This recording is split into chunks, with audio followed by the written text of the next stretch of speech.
The old stories whisper, they speak of a perfect whole, a singular radiant creation, then came the crack. A shattering. This is the Aeonic Fracture, a cosmic mirror broken, its shards scattered, lost. We are those fragments, yearning. Jacob Singer's tale is one such shard, a soul caught in the jagged edges. The Aeonic Fracture Hypothesis, a grand, sorrowful myth.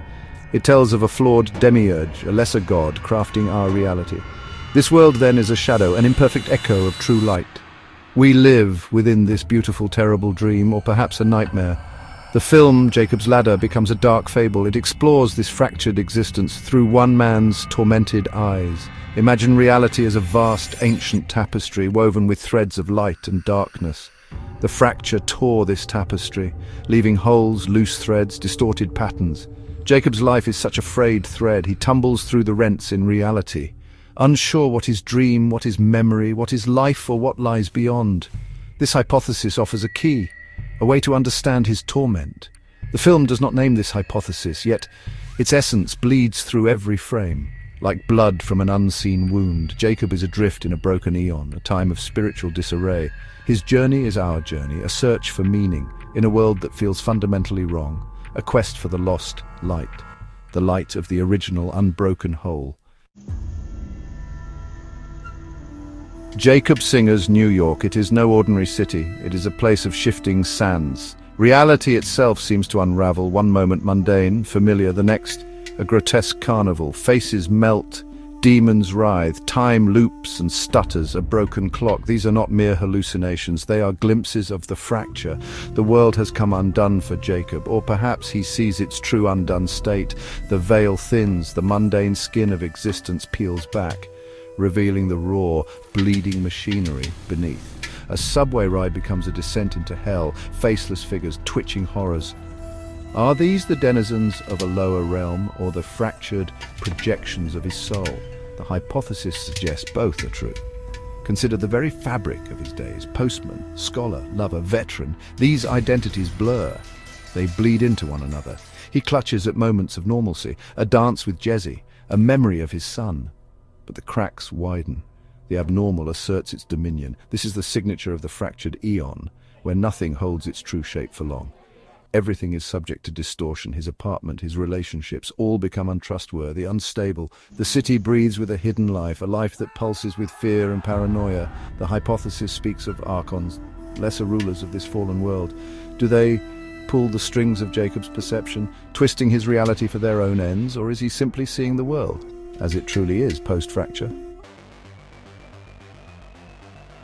Jacob's mind is the battlefield, a labyrinth of memory and terror. The Vietnam War, a hidden experiment. The death of his beloved son, Gabe. These are not just past events, they are bleeding wounds in his psyche, openings through which the horror seeps. The creatures he sees, the faceless doctors, are they external or born from within?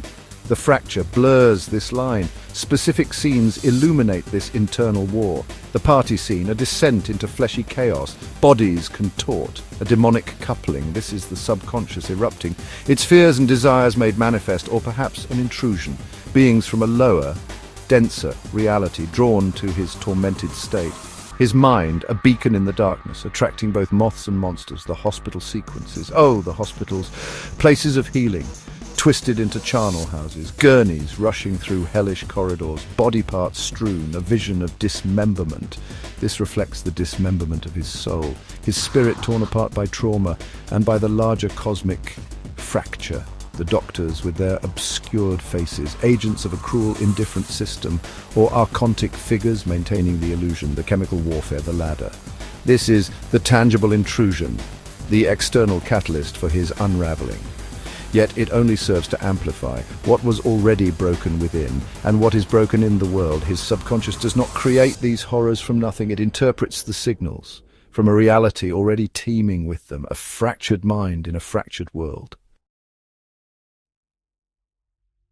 Amidst the terror, there are guides. Louis, his chiropractor, a gentle giant. He speaks of angels and demons, not as metaphors but as realities.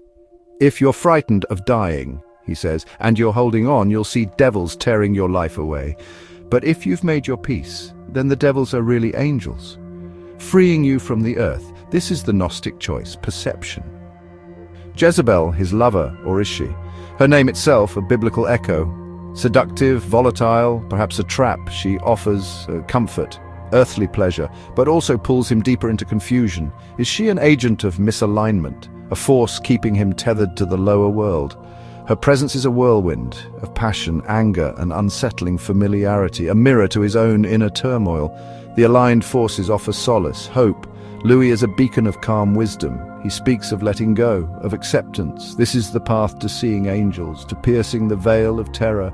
Gabe, his lost son, appears too, a pure, innocent guide, leading Jacob towards the light, towards home, towards peace. These are whispers from the true reality. The misaligned forces thrive on fear, on confusion, on attachment. The faceless demons, the tormenting visions, the government agents, symbols of control. They represent the grip of the fractured world, the archontic powers that seek to bind, to keep souls trapped in the cycle of suffering and illusion. Jacob stands between these forces, his soul the prize in a silent war.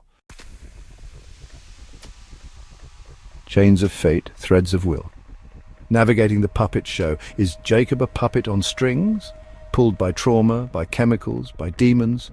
Or does he possess true free will? The film plays with this ambiguity. He makes choices, he fights back, he seeks answers desperately.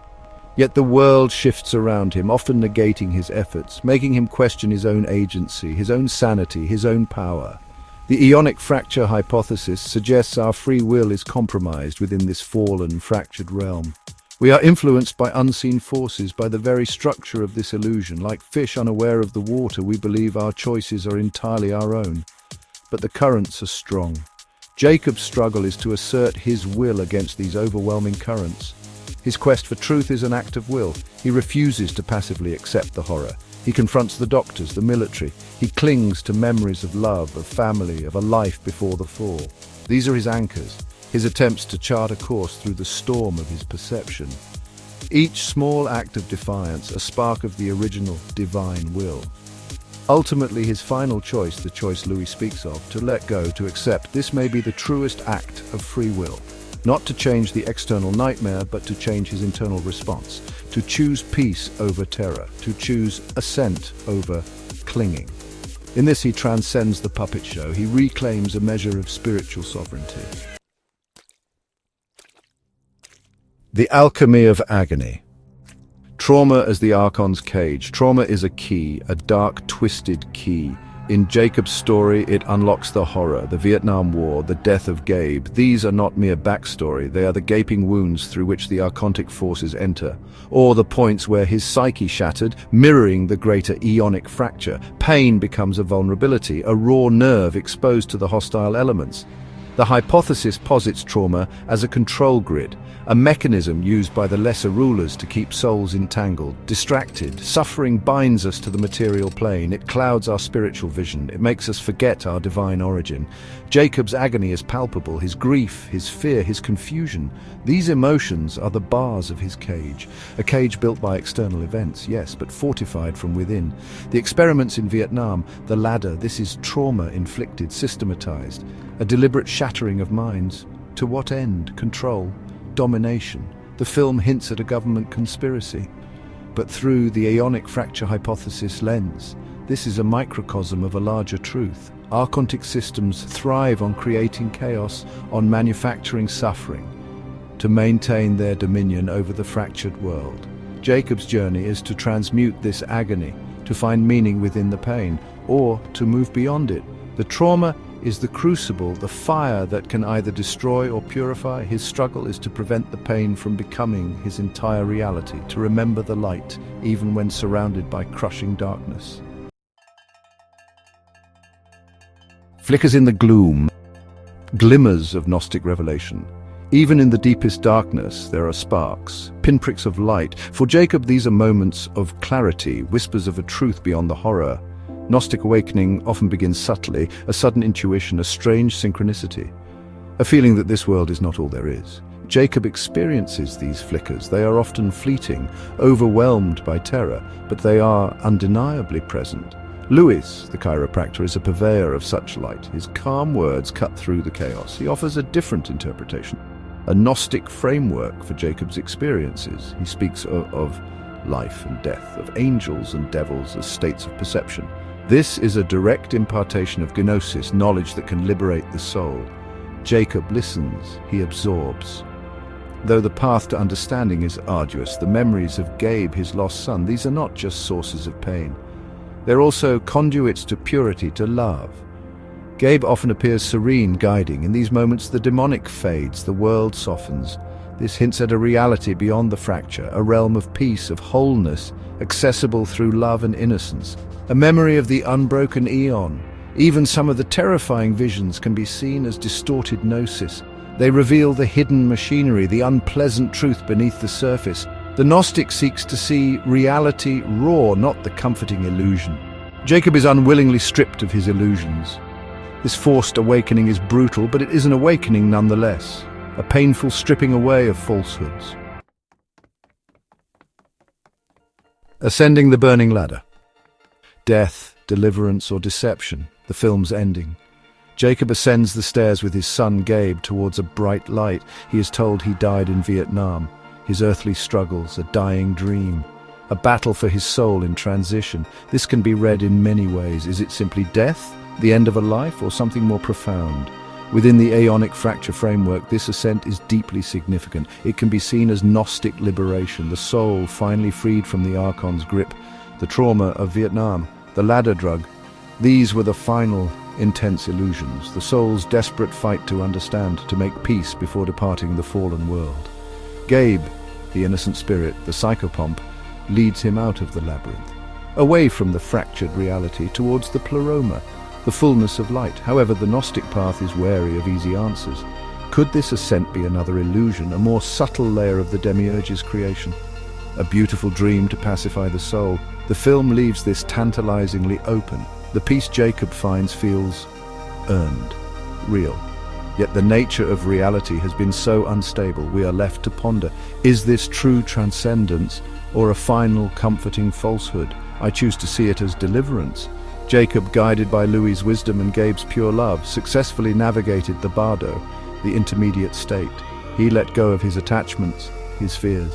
He saw the angels instead of the devils. The ladder of the drug's name becomes the mystical Jacob's ladder, a true ascent to a higher plane of existence, the mending of his personal fracture. Beyond the veil. Mending the Soul's Broken Mirror is more than a psychological thriller. It is a dark spiritual odyssey, a modern myth about the soul's journey through a world that feels broken, alien. The Aeonic Fracture Hypothesis provides a fascinating lens to understand Jacob's torment and his ultimate fragile peace. It speaks to a universal human experience, the feeling of being lost, unmoored. The film suggests that the battle between light and darkness, order and chaos, is waged primarily within us. Our minds, our souls are the true frontiers. The external horrors Jacob witnesses are reflections or magnifications of this internal spiritual struggle. Mending the soul's broken mirror involves confronting these inner demons and seeking the light within. Gnostic awakening is not about escaping the world, but about understanding its true nature and our place within it. It is about remembering our divine spark, the fragment of the original, perfect whole. Jacob's journey, though terrifying, is a path towards such remembrance. He is stripped bare, forced to confront the deepest questions of existence. What is real? Who am I? The film's enduring power lies here, in its unflinching gaze into the abyss and its gentle suggestion of hope, that even in the most fractured existence there is a path to wholeness, a ladder to ascend. The battle may be perennial, but the light, though often hidden, is never truly extinguished. We are all Jacob seeking home,